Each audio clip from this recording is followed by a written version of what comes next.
8 नवंबर 2024 की सुबह अबू मोहम्मद अल जुलानी की अगुवाई में हजारों हयात तहरीर अल शाम यानी एचटीएस के लड़ाके सीरिया की राजधानी दमिश्क पर चढ़े चले आए।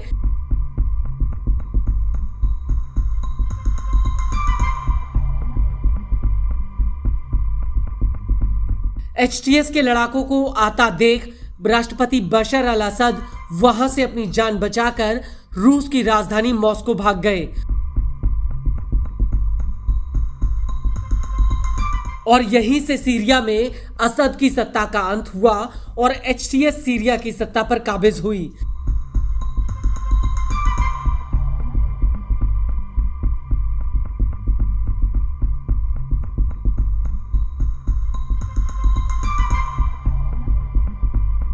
करीब 2 दशक तक सीरिया पर राज करने के बाद बशर अल असद को सीरिया छोड़कर भागना पड़ा, लेकिन ये वो दौर था जब सीरिया के भीतर बड़े पैमाने पर मारकाट शुरू हो गई थी। एक तरफ एचटीएस के लड़ाके तो वहीं दूसरी तरफ असद के वफादार लड़ाके जो अभी भी मैदान में डटे हुए थे। लेकिन देखते ही देखते एचटीएस ने असद के लड़ाकों को या तो मौत के घाट उतार दिया या फिर बंदी बना लिया।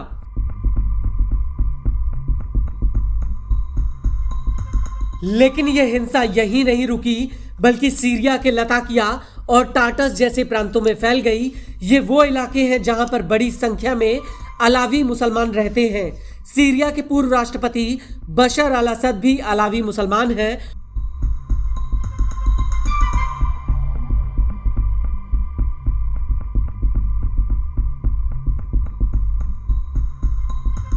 और इन इलाकों को असद का गढ़ माना जाता था। इन इलाकों में जमकर हिंसा की खबरें आई थीं, लेकिन अब न्यूज एजेंसी रॉयटर्स ने इसको लेकर एक बहुत बड़ा खुलासा किया है, जो सीरिया के राष्ट्रपति अबू मोहम्मद अल जुलानी पर कई सवाल खड़े करता है।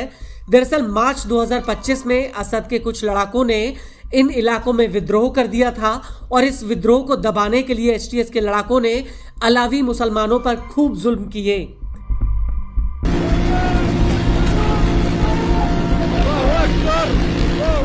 रॉयटर्स की जांच के मुताबिक मार्च में सिर्फ 3 दिन में हुई हिंसा में करीब 1500 अलावी मुसलमानों का नरसंहार हुआ और इस नरसंहार का आरोप जुलानी की नई फोर्स पर लगा है।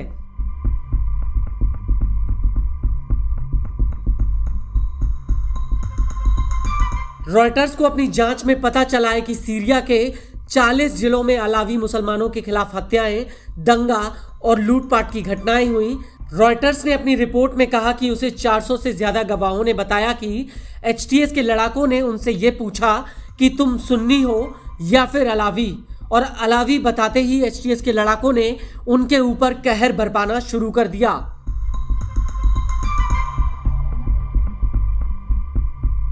और इन हमलों के तुरंत बाद कई अलावी मुस्लिम लताकिया, टाटस और हमा इलाके से भाग निकले और उन्होंने इस रूस के सैन्य ठिकानों के पास जाकर पनाह ली।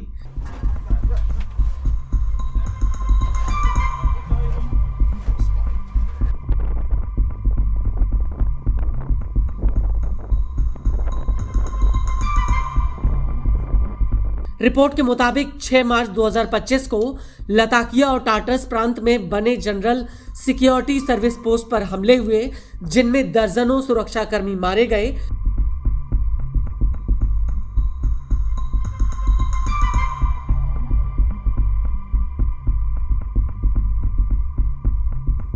रिपोर्ट के मुताबिक जुलानी को यह डर था कि विद्रोह की ये आग कहीं सीरिया के तटवर्ती इलाकों में उनकी पकड़ को ढीला ना कर दे, और यही वजह थी कि जुलानी की सरकार ने विद्रोह को कुचलने के लिए अपनी फोर्स को खुली छूट दे दी थी।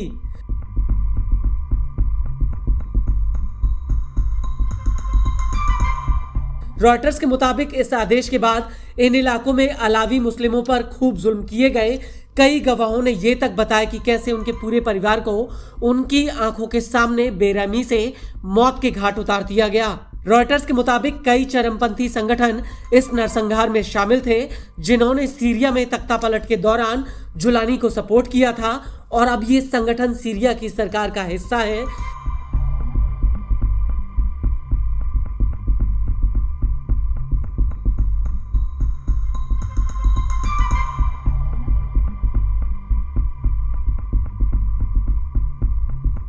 इनमें से कई संगठनों पर अंतर्राष्ट्रीय प्रतिबंध भी लगे हैं, लेकिन इस नरसंहार के आरोप पर सीरिया की सरकार ने रॉयटर्स को कोई प्रतिक्रिया नहीं दी है और कई अधिकारियों ने इन आरोपों से सिरे से पल्ला झाड़ लिया है।